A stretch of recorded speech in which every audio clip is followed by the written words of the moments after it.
You'll give it to him. All right, let's start. Good evening, everyone. Thank you for joining to year, 8, 9 of this Painless Pesach prep workshop. My contention here is that you can prepare your entire house for Pesach in a day, maybe if you have a large house, 2 days. And you can do that and then kosher your kitchen and have a more joyful, more uplifting Pesach. One of the biggest challenges that I think people face before Pesach is that they come to the Seder exhausted, bitter. Hold on, yeah. Just waiting for 1 second. But this year you have Shabbos to sleep. You're right. This year we have an extra component. But still. I know. But then you're forced to relax before the Seder. So For some people, that's also a punishment. So this year is obviously a little bit different. We're going to talk about that. But in general, right, it's so important. It's so important to be able to cultivate a mindset of calm and serenity and be able to relax, partly because your Pesach will be better that way. Be able to enter Pesach and really feel free.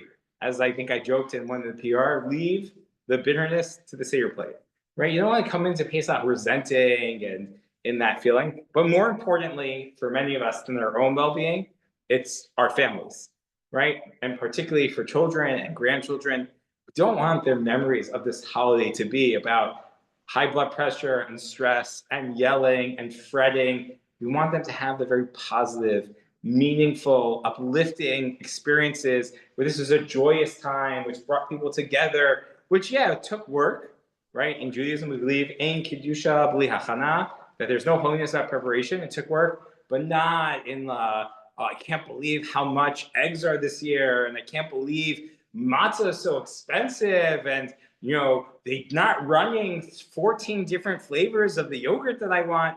But we don't want Pesach to be a time where we express our resentment. And I think that's a really important piece. And part of that is a decision, right? Part of that's a decision, a mindset. Happiness in a lot of ways is based on the way where we want to insert ourselves into that. I will give you one tip that I recently heard from a colleague, and it's close to Pesach, not too close, that you could still implement this. Is one of the ways to sort of manage the stress and manage the anxiety that comes up is make a schedule, sort of reverse engineer from Erev Pesach, all the different things that need to happen, and set tasks for each day. And then you get up in the morning, instead of thinking of, I have to kosher my kitchen and cook 4 seders and make all today, my job is X. And when I finish that, I can take a deep breath, all right? And then you can move on and you can get through and make sure you accomplish everything, right? That's our goal. There are people who get tremendous amount of joy by taking their entire house apart and putting it all the way back together. I haven't met many of them, but if you want to do that, that's great. Do that in May, in June, in July, in August, even before Rosh Hashanah in September. But don't do it during this time frame, because what you'll be trading is an experience to get ready for Pesach in a meaningful way without feeling totally underwater and overwhelmed. And this year adds an extra level to that, in that we have the opportunity, which makes it a little bit more exciting, a little different, that Erev Pesach, the day before Pesach, is Shabbos, which means that this year, the craziness that is the day before Pesach is Friday. And we'll go through some of the pieces that are different because of that. Also in the guide, it says everything that you need to know. And it has not just a general breakdown, but a minute-by-minute breakdown of what to do. This is on page 17 in the guide. But it also means that when it comes to Shabbos, we can take a deep breath. We can be relaxed. You can't prepare on Shabbos anyways for Pesach. And so it gives us an opportunity to come to the first Seder as opposed to running around all day and being exhausted and sitting down at the Seder and realizing it's the first time you've sat in 24 hours, to come to the Seder with a little bit more thought, a little bit more preparation, a little bit more peace of mind. And hopefully that will lead to an even more exciting, more elevating, enhanced Seder. When it is, right, the next time we have this is actually in 20 years. So it's a little bit of a calendrical oddity. So our goal for tonight is to see how to make that possible. The first thing is just knowing what's out there, your resources. So obviously there's the Pesach guide, which I highly recommend, and I spent a lot of time writing.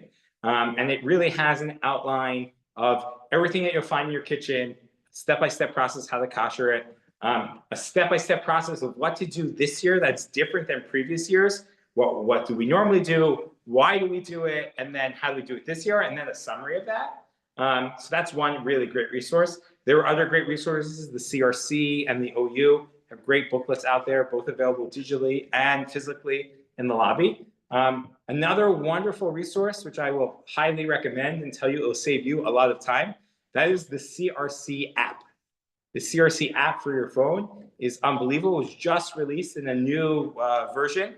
I highly encourage you to download it, CRC Kosher. I will tell you that 9 out of 10 times, you feel free to ask me questions. You're always totally welcome. We also have our Halacha WhatsApp group, which everyone's invited to be a part of. Feel free to ask questions. But my first source is the CRC app. So someone says to me, what's the story with this product? The first thing I'm going to do is I'm going to check the CRC app. And they have a tremendous amount of knowledge and wisdom there. If it's not there, obviously, then I'll keep doing some research. But it'll save you time. If you're in the aisle of the store and you want to know, is KORD, what was it? Almond flour, that is fine almond flour, that is a supervision that maybe we don't use the whole year, and it doesn't say kosher for Pesach. Is that good for Pesach? Look in the CRC guide, it'll say it is, or you could text me, and if you catch me in a quick moment, maybe I'll get back to you 10 minutes, 20 minutes, half an hour later, you'll be long gone from that aisle, right? You could search there. If it's not there, I promise, text me, I'll get back to you. But it's a great resource. It also has an app, a part that you can scan supervisions, and it'll tell you what it is and if it's reliable or not. So I very much recommend the CRC app. It's a wonderful, wonderful app. They put a tremendous amount of time and effort into it. And it's a great Jewish communal service. I actually am proud to be a member of the CRC. So I not that I have anything to do with the app, but or a lot of their work, but I'm honored to be associated with it. So let's talk a little about Pesach this year, and just some of the dues that is a little bit different this year than the rest of the year. So number one, the first big thing that's going to be different is, when do we fast, right? The fast of the firstborns. Normally do them the day before Pesach. The day before Pesach this year is Shabbat. So what do we do this year when it's Shabbat? So there's a three-way debate. Either we don't do it at all, or we do it on Friday, or we do it on Thursday. The way we roll is that we do it on Thursday. So we'll have the Siyum in the morning. Our Siyum this year is actually going to be projected by Stephen Bernstein when he finishes Masechet Sanhedrin, which is a big exciting thing. For those who are firstborns, or for those who have children who are not yet bar mitzvah, who are firstborns, or males who are not yet bar mitzvah, who are firstborns, the custom is that the parents fast for them as well. So they should come to the Siyum. They should hear. If you can't be here in person, you can listen on Zoom, and then partake in something to eat. That absolves you of that need to fast. Just as an aside, why do we fast? Why do the firstborns fast at that time?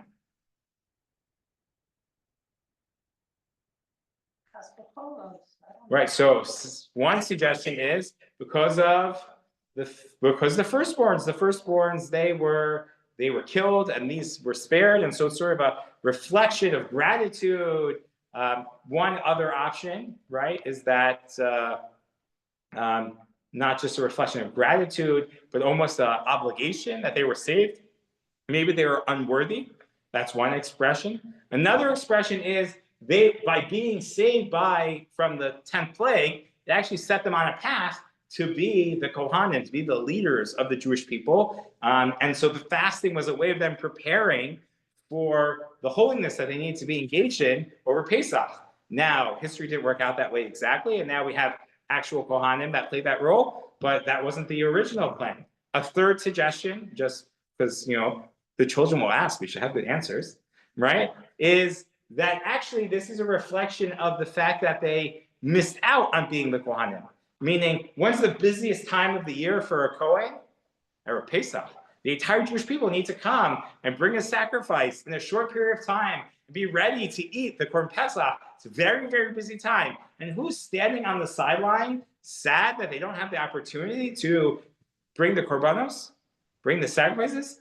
The firstborns. And so it's a reflection of them missing out in this moment that they are fasting in penitence for that moment. All different answers. So that's the case. We also do the Bedikat Chametz. We search for the Chametz. We can't do it the eve of Pesach now because that is Friday night. You can't exactly go look for Chametz Friday night. You can't move around things Friday night. You can't use a flashlight or a candle Friday night. So we do it the night before, Thursday night. And we do it with a bracha, and we do it exactly like we were going to do it in other years.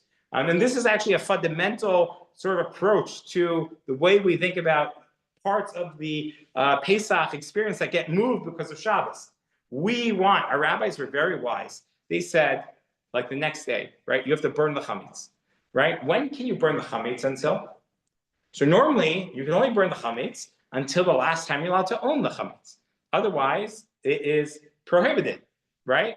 And so therefore, you're only allowed to burn it till the end of the 6th hour during the day, right? Erev Pesach, that falls out on Shabbos. We burn the chametz on Friday. Obviously, you can't burn the chametz on Shabbos morning. So when can you burn the chametz till? So technically, you can burn the chametz all day, right? I can own the chametz all the way till Saturday morning. So let me burn the chametz on the way to Mincha Kabbalat Shabbat. What's going to happen? If I do that, then 5 years from now, people are going to be debating, when do I burn the chametz? And they go, I remember one year where we burnt the chametz right before Mincha. You can burn the chametz all day. And what's going to happen? Someone's not going to remember, oh, well, that was the exception year, because that was really Friday. They're going to remember that they're in their Shabbos suit already, which is just like their Yom Tov suit, and they're going to think you can burn the chametz all the way till the afternoon, right? And so the rabbis envision this and realize that what we're going to do is anything that we move, we're going to do it in the same way you would regularly have to do it to prevent confusion. So we burn the chametz on Friday up until that time. It's 11:31 in West Hartford. So you burn the chametz 11:31, even though you can go have a nice sandwich afterwards, right? You can go enjoy your, a beautiful Shabbos meal that night, right? Of chametz, but that's the way we set it up. One should prepare their entire house for Pesach already before Shabbos. And that means also prepare for the Seder, because you're not going to be able to do certain things to prepare for the Seder until after Shabbos is over. And so you want to make sure if you grind your horseradish that it's taken care of, you make your salt water, you, make your charoset, that everything is ready. You check your lettuce so that everything is ready so you can hit start when Shabbos is over, right? Because you don't want to be delayed. And also, you're not going to be able to do, it's going to be Yom Tov. There's certain things that you're not going to be able to do in the regular way because it's Yom Tov, and you go straight from Shabbos. What do you do on Shabbos? Well, you still have to eat 2 meals, at least, of food. And this, again, the guide spells out very clearly. So you have one of two options. It's still Shabbos. You have to have a full Shabbos meal. So you have one of two options. Either you can leave small amount of challah left over for Shabbos and eat it in a separate area, right? Don't have a heart attack and eat it at your table and then whatever, right? You can, at least my plan is to make kiddush inside, go wash, go to the front porch, eat the challah, make hamotzi in the front porch in mind to come back in and finish the rest of my meal and eat the rest of my meal on Pesach stuff. Now realize, here's the complication. You want to have bread, but what can't you have? You can't have matzah. We don't eat matzah Erev Pesach. So Shabbos Erev Pesach, you can't eat matzah. So you have to have bread. So one option is to have bread and leave a little bit for breakfast, for a little bit for Friday night, a little bit for Shabbos day. Now the same rule applies. You can only eat chametz until the latest time you can eat chametz on regular Erev Pesach. So in West Hartford, that's 10:10. So we're going to dive in early Shabbos morning. We'll dive in, I think it's 7:15. There'll be no drasha. We're going to be very quick through davening, be able to come home, and you'll be able to eat your meal, right? and have your chametz, not only be able to eat your meal once, but one of the issues we have to think about is what about Shlash Shishit? What about the third meal that one is supposed to have on Shabbos?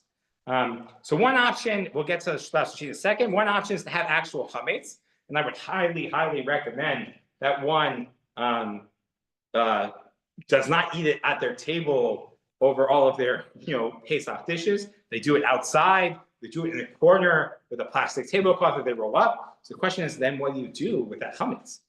Or what do you have to do with that chametz? You have to finish it all. So either what you can do is eat it, which is the best option. Make sure it's like Price is Right. Leave enough to have, but without going over that you have too much extra. Number one. Number two, you can flush it down the toilet or stick it down your sink. I don't recommend the sticking down the sink thing. I saw it in a lot of different suggestions. I don't know how that works here, so I wouldn't do that. But you can flush it down the toilet. Some people don't like flushing it down the toilet because it's not appropriate way that we treat our food.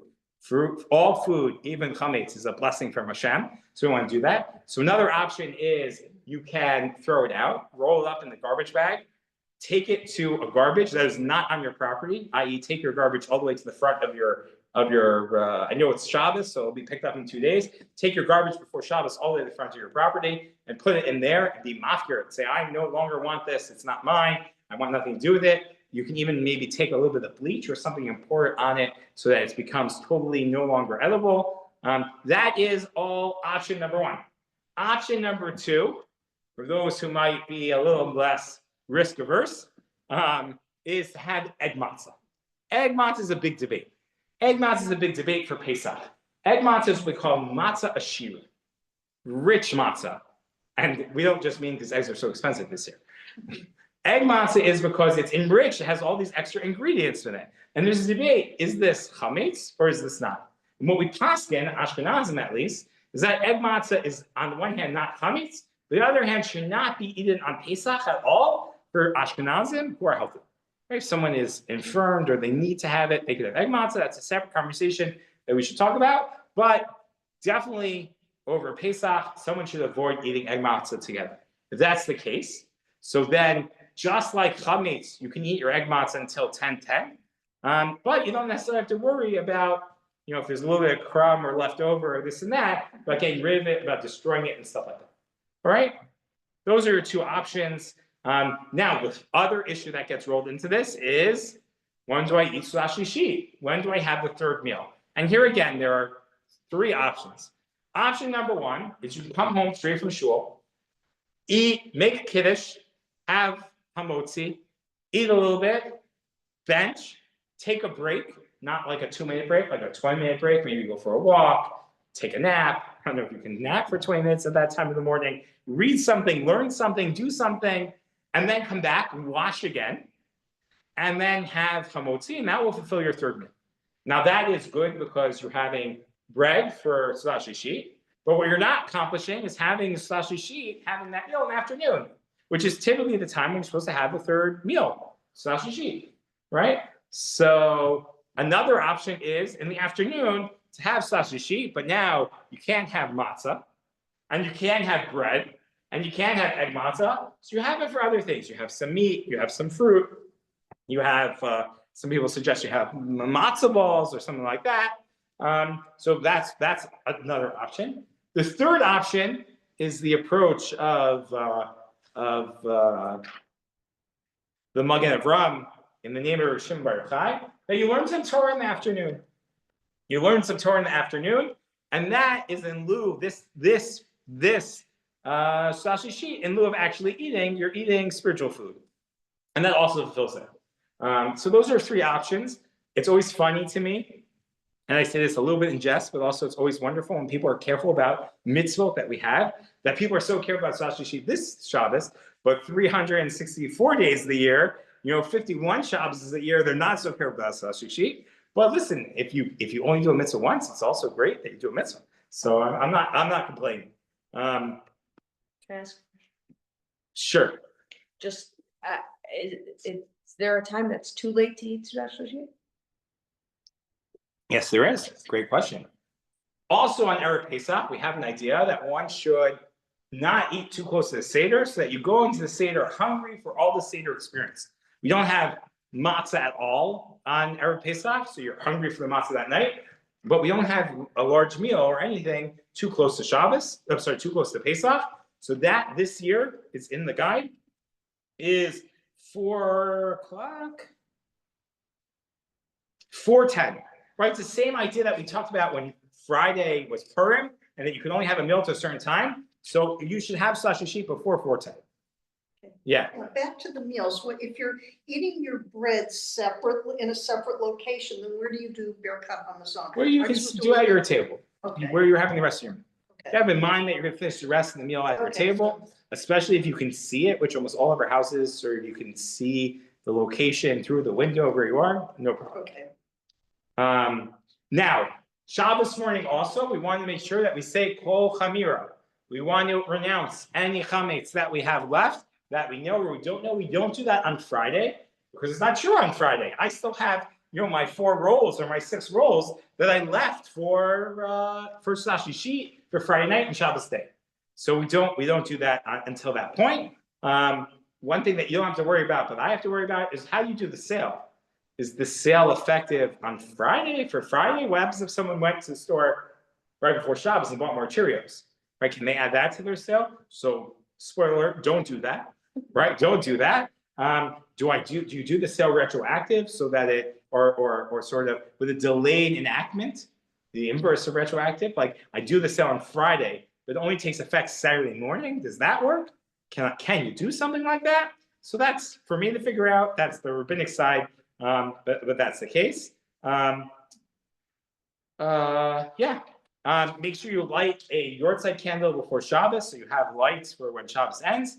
At 8:12 is when the Seder, when Shabbos is over. We say Baruch Hamadu Ben Kol Shachol, and we get jumped into gear to set up for Shabbos, and set up for the Seder. And until that point, you can't set the table, can't do anything on Shabbos. Shabbos is the day of rest. And we don't want to violate Shabbos by preparing on Shabbos for after Shabbos, right? That's very important that we do. So much so that, can I take a nap on Shabbos afternoon for the Seder? You can always take a nap Shabbos afternoon. Says Sarah, you can always take a nap, but you can't say, I'm taking a nap, so I'll be up for the Seder, right? That's the difference. That's the difference. You're not supposed to say that, even if you know that's part of the reason why you're doing it. One's not allowed to do that. All right? All right, that I think covers most of it. There's a ton more here. There are 12 sort of differences between, or at least the way I counted them, between this year and a regular Pesach. They're all written here with lots of information. I encourage you to read through it. We will all get through this together without a problem, and you can plan your menus accordingly. That is what's unique this year. Now let's turn back to our regular scheduled program. And this is not so different than what we talk about every year, but it's always a good reminder. So I'm glad to be able to do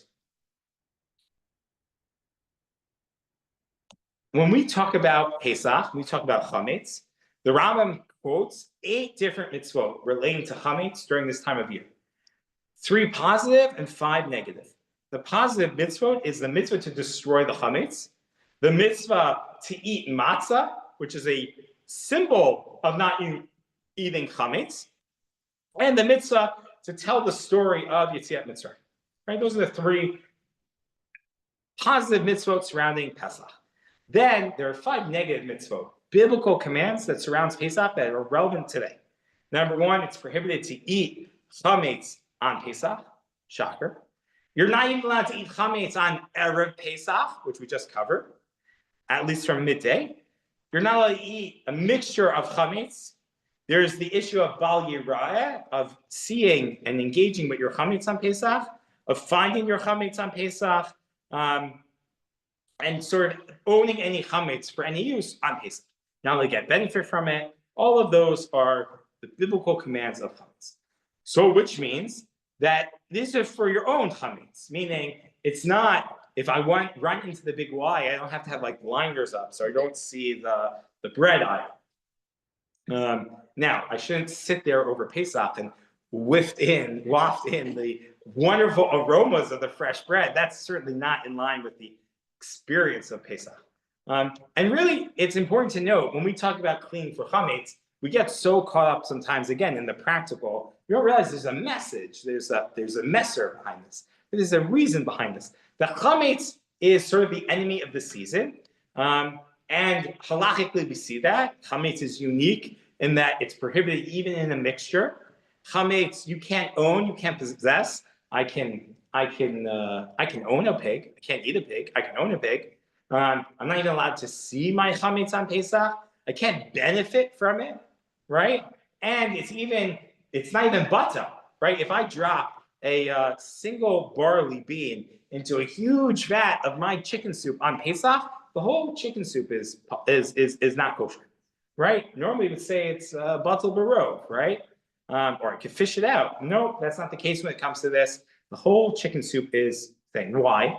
Chametz, carbs are so evil, like Judaism accepts a South Beach diet for 8 days. No, chametz represents, according to Jewish thought, more than just that, right? It's not just about chametz. Chametz represents much more than that. Chametz represents human arrogance, the human ingenuity that sort of gets in the way of our connection with God. Chametz represents perhaps alien culture that we need to sort of rid ourselves and reset so that we make sure our home is filled with appropriate, authentic, genuine Jewish values, right? It represents a lot of these things, and it's important that as we go through this work, we keep that in mind, so we're not just going through the motions, but we're also doing the important thinking about what that is. What makes chametz, just very practically, what makes chametz? Chametz is wheat, spelt, oat, rye, or barley. It's interesting that oats is in that list. Oats are, I think, either naturally gluten-free or mostly gluten-free. So you could get gluten-free matzah as well. Chametz, and that's it. That's what comes to chametz. So the products that are made from those items that are mixed with leaven are considered chametz, right? What about kitniot? What are kitniot? Legumes. So kitniot is a rabbinic decree, but they are not chametz, which means we don't eat it, but you can own kitniot on Pesach. You can see kitniot on Pesach. Your animal can eat kitniot on Pesach. Your infant child can have kitniot if they need to on Pesach. People who are sick can have kitniot on Pesach. So it's just important to keep that in mind. Kitniot are generally products that either were packed with, or when they were packed, they were sort of stuffed with wheat or other things, and therefore the rabbi said they're going to get mixed together, or things that could be made into a flour or starch-like substance that then could be made into bread or things that look like kitniot, right? We don't add things to the kitniot category that aren't kitniot. Otherwise, potatoes would be part of that, right? You can make, Pesach pasta and Pesach hot dog buns and Pesach this, all from tapioca and potatoes, but that's not the case. These are things that either were mixed or manipulated with, and that became the Ashkenazic custom, but they are not themselves chametz. And these different stringencies don't apply. So you can get benefit from kitniot, you can own kitniot. At the same time, we do treat kitniot as chametz in that if you, let's say, someone needs chametz or whatever, that it shouldn't be cooked in the same pots that you use for your Pesach. Shouldn't wash, let's say, a baby's bottle over your Pesach things. All right. So how do we get chametz out of our house? So we sort of have a three-step process. One is bittul. On a fundamental biblical level, you can get rid of your chametz in your house by just saying, I renounce all the chametz at all. I renounce all the chametz. All right, pretty cool, right? There's a half dozen Krispy Kreme donuts in my living room. I renounce it. It's not mine. I break up with my chametz. It's ownerless. I don't want anything to do with it. Excellent, right? Now, on a biblical level, that can work. What's the only problem? You run into the Krispy Kreme. Number one, I come back into the living room and I see those Krispy Kreme donuts, and I love Krispy Kreme donuts. Maybe they're the lemon donuts that Leon loves, right? So, am I going to? Is it really true that I was mubatzal if I yearn for it? Maybe not. Number one. Number two. I still might end up eating it by accident. So we say not only do you have to do bittul, but you have to search. You have to search and destroy the chametz. The chametz shouldn't be available, shouldn't be around, shouldn't be accessible to you. And that's where the bdika comes in, that you search. Now, what happens if I miss something when I search? I do bittul, right? I've nullified it. So sort of cover both bases. And we add a third way. What's the third way thing that we do? Burn it. No, that's the search and destroy. So. We sell it. We sell it. We sell it to Anadrio. This year we're going to be selling it to Catherine, our new director of operations. She's so excited. I think she's more excited than anyone else is for this. She's so excited. So this is an extra stringency. And by the way, this is the only reason why Sun Chametz works, because I'm able to do all these other different things. This is an added level of protection that provides that. Some people have the custom not to sell actual chametz, but different people have different customs. And if your custom is to sell actual chametz, don't worry about it as well. What do I mean by actual chametz? I mean things that are like bread, Cheerios, pasta. Some people don't sell what's called mamish chametz. If you're not sure what's considered mamish chametz, or that's something that just is chametz-like or chametz-stick, there's a great page in the OU guide. Not only is it great, they also have a really clever title that they use every year: what to peddle and what to purge. Right? Is it chametz? Is it not? Right? So I like that. Again, that's only if that's your case. Okay, now is the important thing to get to. What is considered chametz? So the first important rule to remember about chametz is dust is not chametz, dirt is not chametz. Chametz is only these things, and so it's really important to make sure that when we clean for the chametz, right? There's an obligation. There's a mitzvah. Chayiv adam lirot sameach b'moi. You have to be happy. You have to be lev tov. You have to be in a good frame of mind when it comes to Pesach. So for all these reasons, this is why we do this. We do this the discussion. You have to be excited. You have to be happy. You have to be you have to be ready for the Chag. And so and both men and women are included in this mitzvah. And so for all these reasons, I'm going to say the following thing. Dirt isn't chametz. Dust isn't chametz. What is chametz is what we've talked about, right? So if you never had a sandwich on the top of your ceiling fan, you don't need to get on the ladder and clean the top of your ceiling fan, right? You don't need to take a toothbrush and scrub the grout, right? You don't need to, I don't know, move out all of the tools in your toolbox to see if maybe you once had a half a club sandwich that you stuck underneath it, right? It's just not the case. It's not the case. It's not spring cleaning. What do I need to clean for Pesach? If someplace I never brought chametz in, you don't need to clean. You go through a crawl space, your fans, your attic, your inside of your ACs, your ducts. You don't have to clean that for Pesach. If you never carry, I love this, but it's so true. If you never carried or you never sat behind your refrigerator and ate a sandwich, you don't need to move your refrigerator to clean for Pesach, right? And if you want to, because you like to clean, do me a favor, do it in 3 weeks. Don't do it now. Now, if you have young children, you have to pay attention to where it's reasonable that they might drop things, and that's always an important piece. If an item, number 2, if an item is not going to be used over Pesach, you don't need to check it. You don't need to clean it. We don't use toasters on Pesach. So you don't need to clean your toaster out. You take it, you put it in the cabinet, you say, I'm going to sell this with the rest of the stuff. As, is it George Foreman, Allah Shalom, used to say, set it and forget it, right? Forget about it. Don't worry about it, right? You can just put it aside. Blenders, toasters, if there are entire rooms that you're not going to go into over Pesach, you don't need to clean them for Pesach. If you're going away, you need to clean it for Pesach. Sell your chametz, seal it away, not a problem at all. What do I need to look for? So if you have crumbs that are inedible to a dog and are bigger than 30 grams, right? So in that situation, those you don't need to get rid of. You don't have to get rid of. If it's an inedible to a dog, you don't need to get rid of it. It's not chametz anymore. If a dog won't eat it, it's fooey, as they would say, right? That's the technical term. That's what the Mishnah Berurah says. And if you're not sure, let's say you look down and you see in the crack, they're like Cheerios stuck down there somehow. Take some Windex and spray it. It's no longer edible to a dog. That's number 1. If they're smaller than a kazayit and they're dirty, and they're not going to be eaten by a human, right? About 30 grams, then you don't need to clean them either, right? So a Cheerio, an average Cheerio, I checked this before, an average Cheerio is 28 grams. So if you have a single Cheerio that's like sort of out of reach and you're not going to reach, you're not worried that it's going to get into your food on Pesach, you don't have to worry about it, right?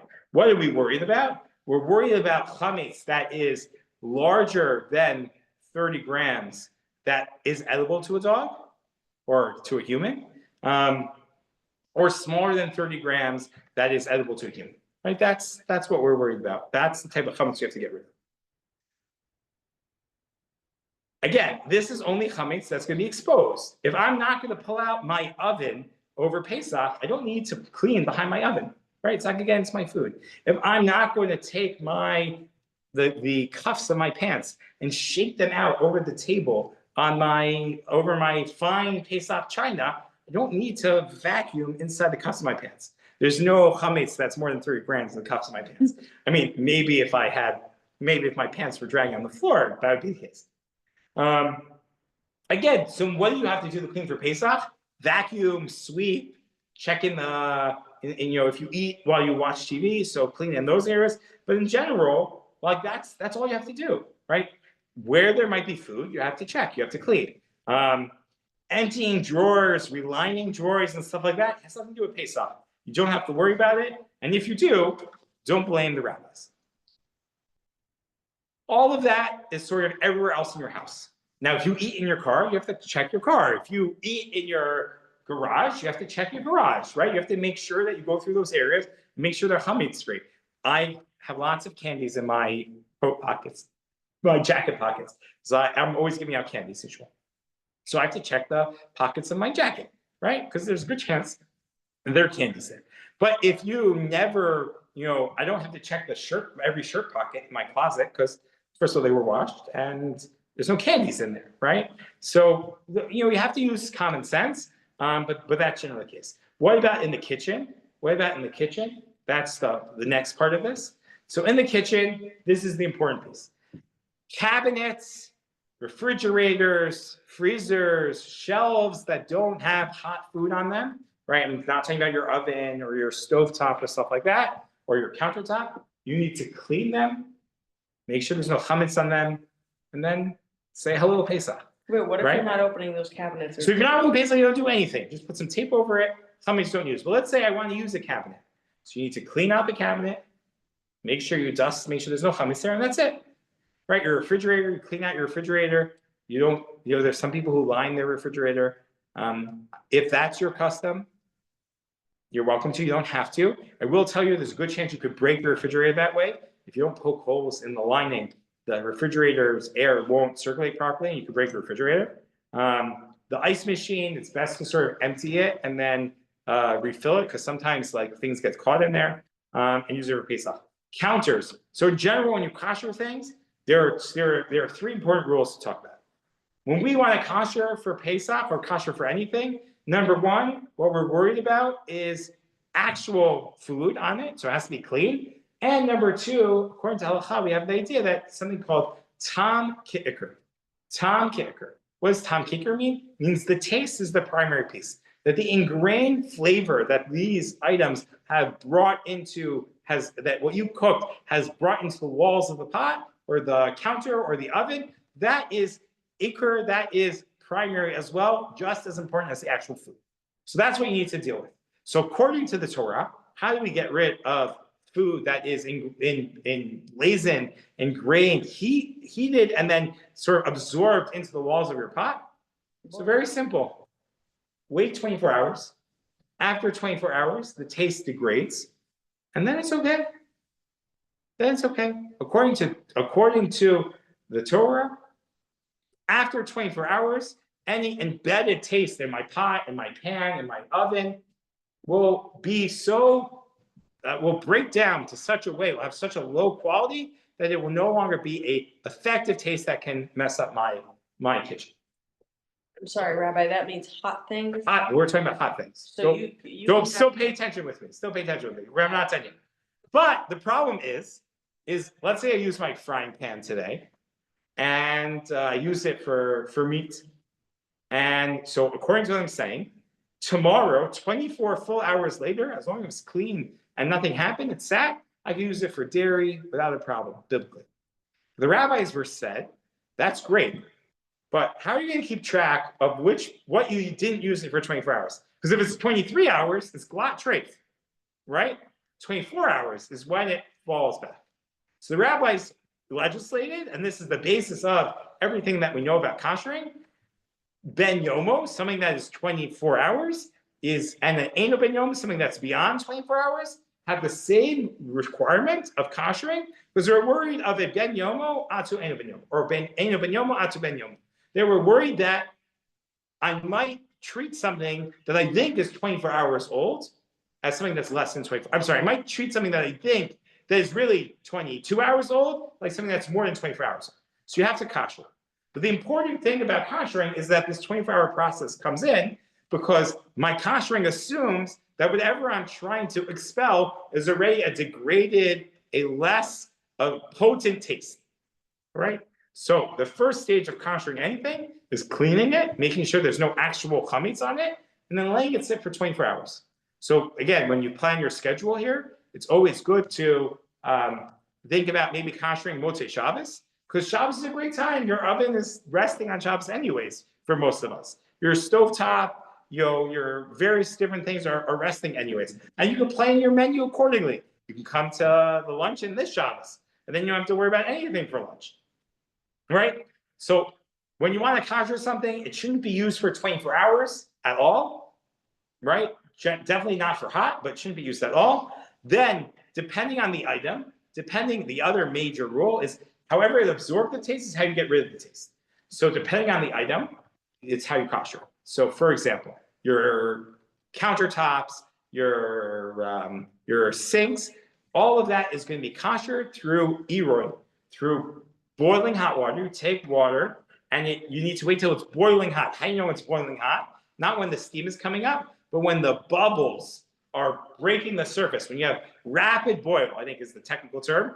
In halachic term, it's one of my favorite onomatopoeias, right? Words that sound like what they are. In Hebrew, it's called male ababuo, right? That's bubbling, that you have the rolling boil. So when that's the case, you take it and you pour it on the surface. Now, you can't just splash it on the surface, because then by the time it gets to the back, it's cooled down already. You have to carefully go and pour it over every spot on the surface. When you do it your sink, you want to carefully pour over every spot. What I would recommend is start on the inside and on the bottom of the sink, and then work your way in small circles out. Sometimes you have to fill multiple pots, and then you get the sides. And that way, you're carefully doing everything in the process. That is for countertops, for sinks. Now, these are for materials that can be kosher, and most of them can. Metal, formica, quartz, granite, a lot of those can be kosher. There are some that can't. If you have a porcelain sink or some of the other sinks that you might not be able to kosher, so then you have to use a basin. Again, the OU and the CRC app has a wonderful guide of 1 million types of materials. Half of them I think they made up about whether you can kosher them or not.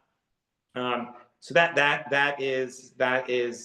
for that. Right, the yeah. 24 hours of the Yeah. counters, let's say, is anything cannot be hot on it for Yeah, 24 hours, yeah. right? So you can use cold water, You can use what?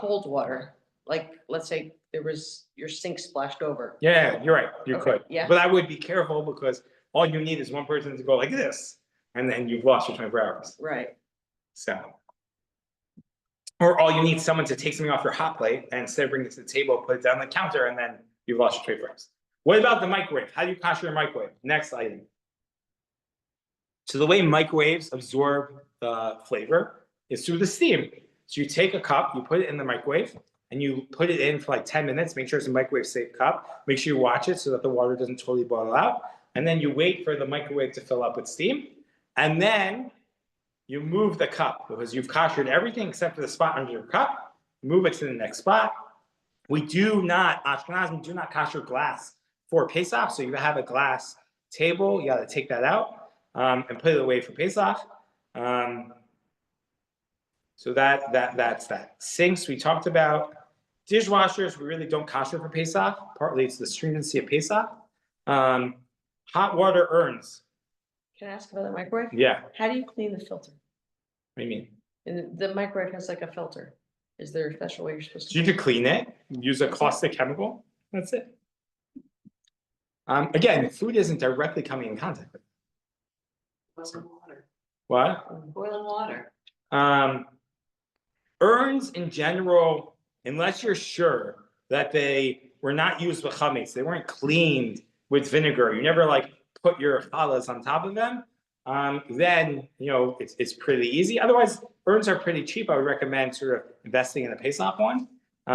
Stoves, ovens, a lot of those are in the guide about what to do.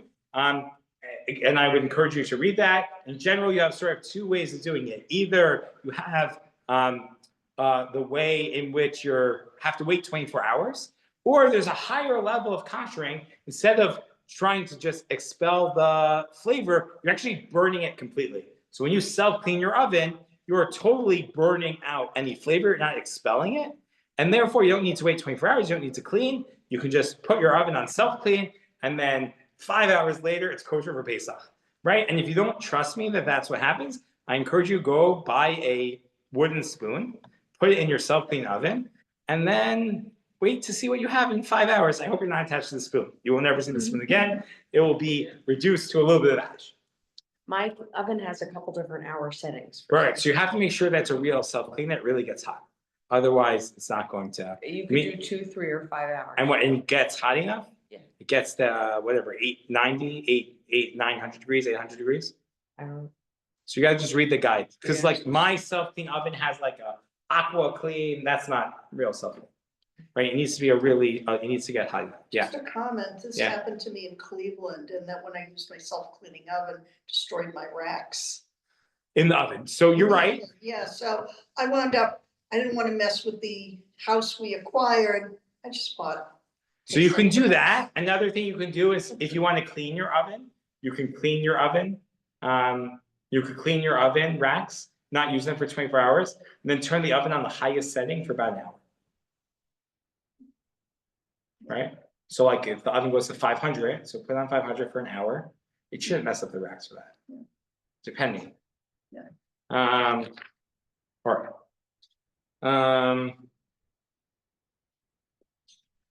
Ton more to talk about.